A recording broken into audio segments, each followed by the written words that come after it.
Hello, magandang umaga mga kamanggagawa sa Panginoon, kapatid, kaibigan, kapananampalataya at higit sa lahat sa mga mahal kong kapatid sa Panginoon, sa Papuri Baptist Church of Dasmariñas, ang aking mga miyembro na palaging sumusubaybay tuwing umaga.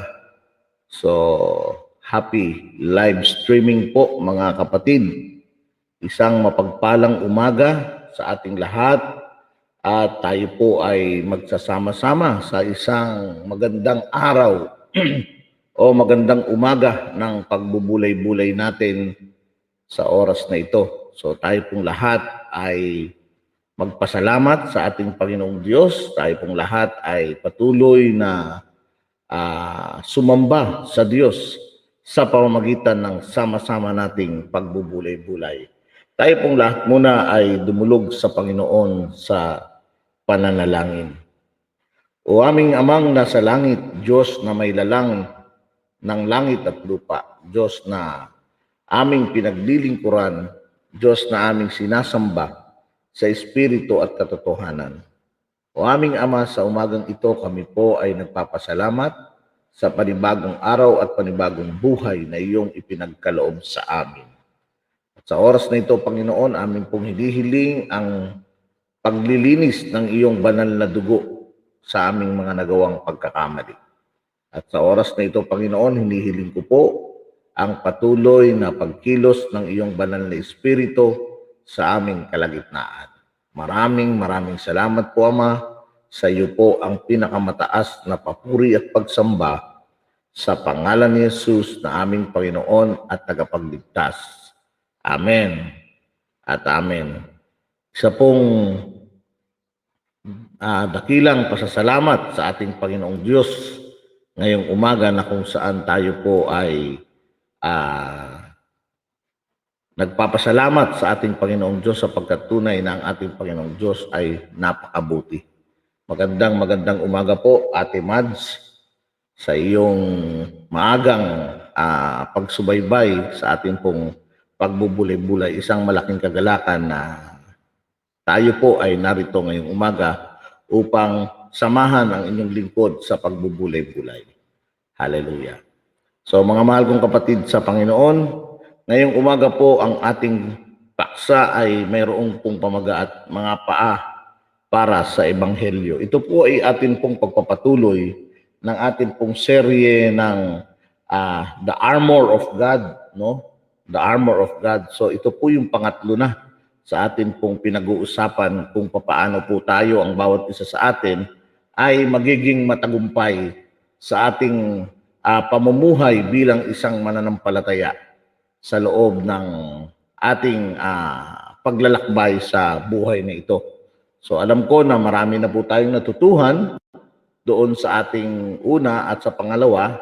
Ngayon naman po ay atin pong tatalakayin ang talatang 15 ng Efeso 6:15. Ganito po ang sinasabi ng kanyang salita. Isuot ninyo ang sapatos ng pagiging handa sa pangangaral ng magandang balita ng kapayapaan. Sa English, and having shod your feet with the preparation of the gospel of peace. So, naisuot na po natin yung sinturon ng katotohanan. Naisuot na rin po natin ang tinatawag na breastplate of righteousness o yung tinatawag na baluti na kaloob ng Panginoon. Baluti ng katuwiran. O mga kapatid huwag nating kalilimutan yan tuwing umaga.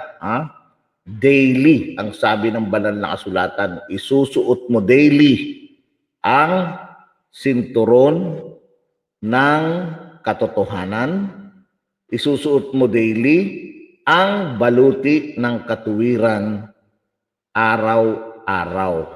At ngayon naman, isusuot naman natin ngayon ang sapatos ng pagiging handa sa pangangaral ng magandang balita ng kapayapaan. And that is our next piece of armor for our faith. At ang sabi ng banal na kasulatan, magiging handa o pagiging handa.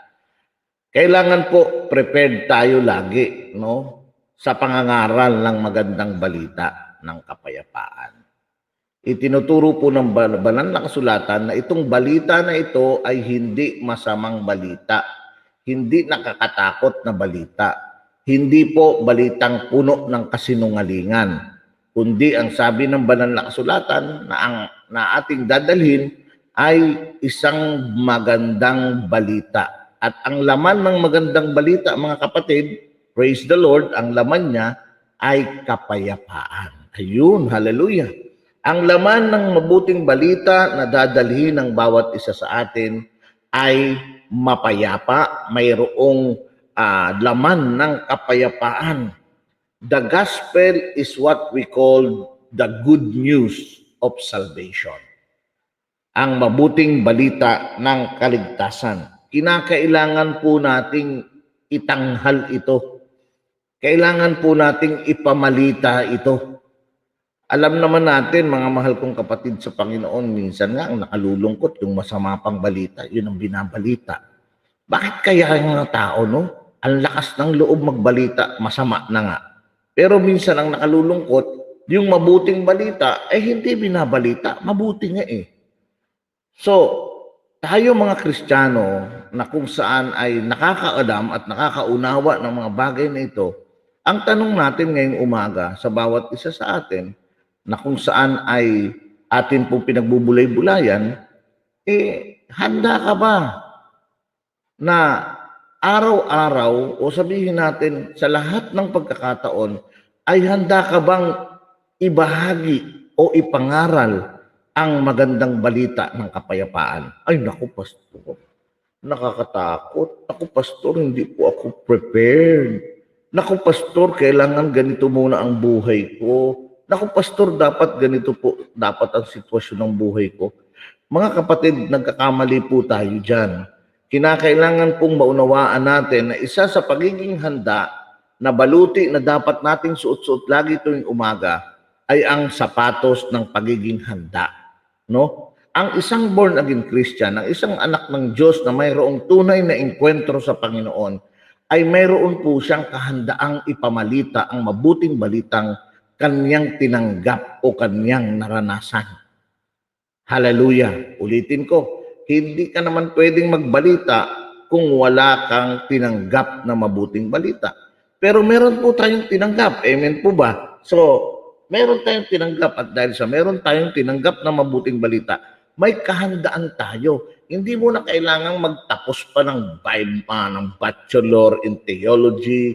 Hindi mo na kailangang magkaroon ka ng tinatawag na napakahabang pag-aaral patungkol sa ebanghelismo. Mga mahal kong kapatid sa Panginoon, yung tinanggap mo na testimonya, yung tinanggap mo na karanasan mula sa ating Panginoong Diyos sa magitan ng kanyang anak na si Jesucristo, nang tinanggap mo ito ay sapat na. Sabihin mo sa iyong sarili, sapat na. Sapat na yung tinanggap mong karanasan, sapat na yung tinanggap mong biyaya upang magkaroon ka ng kahandaang mangaral ng salita ng Diyos. Tandaan natin mga mahal kong kapatid sa Panginoon, we are to proclaim this good news. We must proclaim this good news that Jesus gave us to share.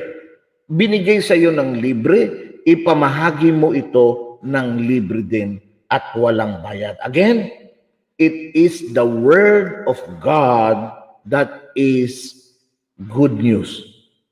Yung salita ng Diyos na yung ibabalita, yan po ang mabuting balita. O tingnan nga natin mga mahal kong kapatid sa Panginoon, ano ba ito pastor na mabuting balita na ito na tinanggap natin? Tingnan niyo mga kapatid, ang sabi sa Lucas 4:18 hanggang 19, ang Espiritu ng Panginoon ay sumasa akin, sapagkat hinirang niya ako upang ipangaral sa mga may hirap ang magandang balita. O tingnan nyo, nang tinanggap mong Panginoong Jesucristo, ang Espiritu ng Diyos ay kasama mong tinanggap At ang Espiritu ng Diyos ay nanahan sa iyong espiritu. Kaya nga ang sabi, suma sa akin. At sa pagtanggap mo sa Espiritu ng ating Panginoong Diyos, gusto kong maunawaan natin na ikaw ay hinirang niya. Hindi lang basta nanahan sa iyo ang banal na Espiritu. Ang banal na Espiritu ay humirang sa iyo na upang ipangaral mo ito sa mga mahihirap. Ang magandang balita. Mga kapatid, hindi lang po ito yung mga mahihirap na nakikita natin na hindi nakakakain sa umaga, sa tanghali o ano paman. Ang mahihirap na tinutukoy dito ay yung mga taong poor in the spirit. Ito yung mga taong walang relasyon sa ating Panginoong Diyos at kinakailangan nila ang mabuting balita na kanilang tanggapin. Isinugo niya ako upang ipahayag sa mga bihag. O yun, doon lang muna mga kapatid. Bago tayo lumipat sa ibang talata. Ang ibig sabihin doon, ang pagkahirang sa atin ay mayroon pong tinatawag na direct mission. Direct mission. At yung mission na gagawin natin ay pupunta tayo doon. Saan? Doon sa mga taong bihag. Alipin. Walang kalaban-laban. Pag sinabing bihag po, sila po'y alipin. Walang kalaban-laban. Sila po'y talunan. Saan sila talunan? Talunan po sila sa kasalanan. Bihag po sila at alipin sila ng kasalanan. Ito yung mga taong gustong magbago pero walang kakayanang magbago dahil nga bihag nga sila. Alipin nga sila. Gusto nilang matransform yung kanilang buhay, yung kanilang sitwasyon sa buhay pero bihag sila. Kaya doon po tayo pinapupunta ng Panginoon sapagkat kailangan po nila kailangan nila ang tinatawag na kalayaan. Mga bihag, pupunta ka doon, pupunta tayo upang ipangaral ang salita ng Diyos, ang mabuting balita na sila'y mayroon silang kakayanan at mayroon silang pagkakataon upang makalaya mula sa kanilang pagkabihag. At ang pangalawa, at sabi, saan tayo pupunta? Anong misyon ang pupuntahan natin? Saang misyon tayo pupunta upang magbigay ng mabuting balita sa mga bulag? Ayan. At sa mga bulag, pag sinabing mga bulag, wala po silang kakayanan pa rin. Sila po ay lumalakad na kung saan ay nangangailangan ng tinatawag na gabay, ng tungkod, na sila po ay puno ng kadiliman ang kanilang kapaligiran. Ang kanilang buhay ay hindi kinakikitaan ng kaliwanagan sapagkat sila ay bulag. At ang isang bulag, mga kapatid, ay nangangailangan ng isang tao na pwede niyang maging gabay o isang tao na magbibigay ng liwanag sa kanya. At ang sabi ng banal na kasulatan, ang mabuting balita, kapag ito ay tumama at ito'y tumanggap o tinanggap niya ang mabuting balita, magkakaroon ng pagkakataon na ang bulag na ito ay makakita. Praise the Lord. Hallelujah. Makakita. Isinugo ako upang palayain ang mga inaapi. Mayroong mga tao dyan sa tabi-tabi. Alam natin yan na they are hopeless. They are desperate. Desperado sila. Kawawa sila. Binubugbog sila ng kasalanan. Binubugbog sila ng mundo. Kung maaari lang ay gusto na nilang magpakamatay. Kung maaari lang ay gusto nilang isiklude ang kanilang sarili mula doon sa mga tinatawag na mga pang-aapi. At doon tayo pinapupunta. At ang sabi ng banal na kasulatan, dito sa mga bihag na ito, dito sa mga bulag na ito, dito sa mga inaapi na ito, ang sabi doon, at upang ipahayag ang panahon ng pagliligtas ng Panginoon. Mga kapatid, mga mahal kong kapatid sa Panginoon, kaibigan, kamanggagawa sa Panginoon. Ito yung sinasabi ng banal na kasulatan na dapat mayroon po tayong kahandaan. Dapat isinusuot natin yung sapatos. Sapatos, yung ating mga paa na susutan natin ng sapatos ng kahandaan. Sapagkat ang dala-dala natin, mabuting balita, ay mayroon pong kapayapaan. Peace. Kapag ito ay tinanggap ng isang tao, ang isang tao ay magkakaroon ng kapayapaan sa kanyang buhay. Doon po tayo hinirang ng Panginoon. Doon po tayo anointed, mga kapatid. He has anointed me to preach the gospel to the poor. He has sent me to heal the brokenhearted, to proclaim liberty to the captives and recovery of sight to the blind, to set at liberty those who are oppressed, and to proclaim the acceptable year of the Lord. Mga kapatid, Jesus brought us out that the gospel was to heal the sick, help the poor, bring liberty to the captive, and proclaim God's year of Jubilee. Ang totoong mabuting balita o ang totoong ebanghelyo ng ating Panginoong Jesucristo ay kinakailangan ito ay mabuting balita. Ang ebanghelyo ay mabuting balita. Hindi po yan masamang balita. At dahil dito, itong ebanghelyo na ito ay ay mayroong kaugnayan doon sa pananalangin para sa mga may sakit, may karamdaman. Ipapanalangin sila at ating tutulungan sila, papatnubayan sila na makabalik at muling makakita at makita ang kabutihan ng ating Panginoong Diyos. Ito po yung mabuting balita. Sa kabila ng tinatawag na pandemya ng mundong ito, sa kabila ng mga problema na tinatanggap sa mundong ito, sa kabila na kung saan ang mundo ay talagang lupasay na, talagang gupong-gupo na sa lahat ng mga pangyayari. Mga kapatid, ikaw bilang anak ng Diyos ay hinirang niya at mula sa iyo ay sisilay ang pag-asa na hatid ng ating Panginoong Jesucristo. Doon ka dapat maging handa. Sa umaga pa lang. Kaya alam mo, kapag ikaw ay isang Kristiyano na hindi nagdadala ng mabuting balita, mahinang klase ka. Parang hindi ka mananampalataya. Parang hindi ka Kristiyano. Totoo po yun mga kapatid. Because out of the heart of men speaketh. Mula sa kanyang puso ay nakakapagsalita siya. Kung ano ang laman ng kanyang puso ay nakakapagsalita siya. Kaya mula doon mga mahal kong kapatid sa Panginoon, itong pagsusuot ng sapatos sa umaga ay naroroon na papasok ka sa iyong trabaho, pupunta ka sa iyong kaibigan, pupunta ka sa iyong school, ikaw po ay may kahandaan. At lagi kang agresibo, lagi kang opensibo na magdala ng mabuting balita. Hindi mo ikinahihiya ang mabuting balita. For I am not ashamed of the gospel. It is the power of God for salvation. Yun ang sabi ng banal na kasulatan. So makikita natin, sinasabi ng banal na kasulatan, isuot ninyo ang sapatos ng pagiging handa sa pangangaral ng magandang balita. So mga mahal kong kapatid sa ating Panginoon, ito po yung talatang ito na kung saan ay nagsasabi na ang ating mga paa ay protektado ng mabuting balita at susuot ang mabuting balita ng kapayapaan. And that is exactly what the message to the world is. Yan ang mensahe natin, lalo na ngayon mga kapatid.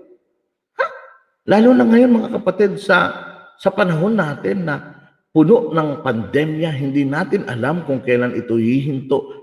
Ang mga tao ay litong-lito, ang mga tao ay gulong-gulo, saan sila susulong. Mga mahal kong kapatid sa Panginoon, ito ang tagapagligtas ng mundo. He has sent a Savior and His name is Jesus. Ang kanyang pangalan ay ang ating Panginoong Jesucristo. As we remind ourselves that God has forgiven us and accept us, it causes us to live a life of peace. Alam niyo yung nararanasan mong kapayapaan, simula nang tinanggap mo ang Panginoon, mga mahal kong kapatid sa Panginoon, sapat ng testimonya yon, sapat ng witness yon, na ang mabuting balita ay totoo sa buhay mo at yun ay ipinapahayag mo. Marami kayang mga tao ngayon ang sadyang gulong-gulo sa kanilang buhay. Maraming mga tao ngayon ang nalilito kung paano nila ipamumuhay ang kanilang mga buhay. Lahat po sila ay talagang may pagkatakot, wala doon yung kapayapaan, at hindi alam kung saan susulong. Ito po yung panahon mga kapatid para ipadama sa kanila at ipaunawa sa kanila na merong Jesucristo na napako doon sa krus ng Kalbaryo upang bigyan sila ng buhay, isang buhay na ganap at kasiyasiya. Yun po yung kahandaan na dapat po meron ang bawat isa sa atin. That's why sinabi rin po sa banal na kasulatan sa Romans chapter 5 verse 1, sapagkat napawalang sala na tayo sa pamamagitan ng ating pananampalataya. Mayroon na tayong mapayapang ugnayan sa Diyos sa pamamagitan ng ating Panginoong Heso Kristo. Nakikita ba natin yan, mga mahal kong kapatid sa Panginoon? Ha? Huwag naman tayong maging selfish, mga kapatid. Huwag naman tayong maging sakim o makasarili. Bakit po, Pastor? Dahil ang sabi nga ng banal na kasulatan, ngayong ikaw ay napawalang sala na. Ha? Napawalang sala tayo sa pamamagitan ng pananampalataya. Yung pananampalataya na yon, o sabihin natin, yung relasyon mo na yun sa Panginoon, yun po yung nagbigay sa iyo ng mapayapang ugnayan sa Diyos. We have peace with God because of what Jesus did for us. Yung sakripisyo ng ating Panginoon sa krus ng Kalbaryo, na siyang nag-alis sa sumpa ng kasalanan sa ating buhay, tinanggap natin yon ng libre, mga kapatid. So nararanasan ko ngayon, ang kapayapaang tinanggap ko dahil sa ugnayang mayroon ako, dahil sa relasyong mayroon ako sa ating Panginoong Kristo, at dahil doon, ihahayag ko ito sa iba. Itong free gift na ito, na kung saan ay aking tinanggap. So ngayong araw na ito yung marching order ko sa aking sarili. Susuot ko ang sinturon ng katotohanan, isusuot ko ang baluti ng katuwiran, at hindi ko rin kalilimutan na isusuot ko ang sapatos ng mabuting balita o pangangaral ng mabuting balita. Mga kapatid, gawin natin yun. Isuot natin yun araw-araw. Yun ang isa sa magbibigay sa atin ng kalayaan. Yun ang isa sa magpuprotekta sa atin. Yung isang mananampalataya na masipag mangaral ng salita ng Diyos, sila po yung laging mapapansin natin na malalakas sa Panginoon at protektado. At yung kanilang pananampalataya ay mas lalong lumalakas at mas lalong nagkakaroon ng tinatawag na kapayapaan sa kanilang buhay.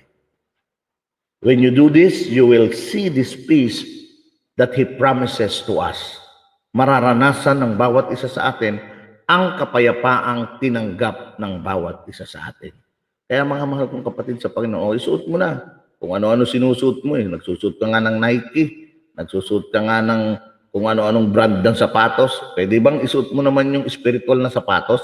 Ano yun, Pastor? Yung sapatos ng pangangaral, ng kahandaan ng pangangaral ng salita ng Diyos. So ngayong umaga, mga mahal kong kapatid sa Panginoon, ito po ang ating kapahayagan, ang aking kapahayagan. Si Jesus ang aking kapayapaan. Kanyang sinira ang pader na siyang naghiwalay sa akin sa Ama. Mayroon akong kapayapaan sa oras na ito dahil kay Jesus. At ipangangaral ko ang mabuting balita sa lahat ng oras o sa anumang panahon. Ito ay akin ihahayag. Praise the Lord. Hallelujah. Mga mahal kong kapatid sa Panginoon. So makikita natin ang ating kahandaan, makikita natin yung tinatawag na patuloy na pangunguna ng bawat isa sa atin sa ating mga ginagawa, no? Ano uli yun, mga kapatid? Una, isuot ang sinturon ng katotohanan, isuot ang baluti ng katuwiran, at pangatlo, isuot ang sapatos ng kahandaan sa pangangaral sa ating Panginoon. Purihin ang Panginoong Diyos, at ngayong umaga ay patuloy na atin pong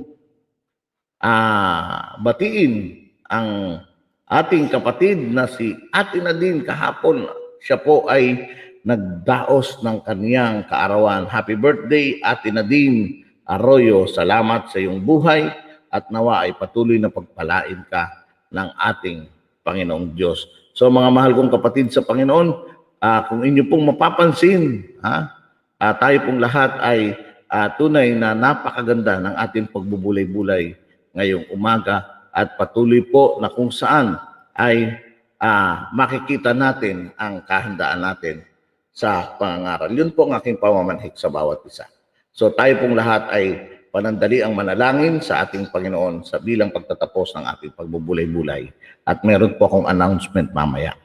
Panginoong Diyos na mga pangyarihan sa lahat, maraming salamat po sa umagang ito. Salamat po sa kapayapaang ibinigay mo sa amin. Salamat sa relasyon na kung saan ay tunay na patuloy na umiikot at nararanasan namin, Panginoon, ang iyong pag-ibig at kapayapaan. Nawa, Panginoon, sa magitan ng karanasang itong aming tinanggap, ay magkaroon kami ng kahandaan na tunay nga na kayo ang siyang patuloy naming maitaas at mapapurihan. Maraming salamat po, Ama, sa pangalan ni Jesus. Amen at amen. Praise the Lord. Hallelujah. Mga kapatid, bilang announcement po, kung mapapansin niyo po, yung atin pong streaming ngayon ay medyo nag-iba na, medyo maganda-ganda na. Meron na tayong mga logo, may logo na tayo dyan sa na nakikita nyo, may pangalang Pastor Orly, tapos may gumagalaw na po yan.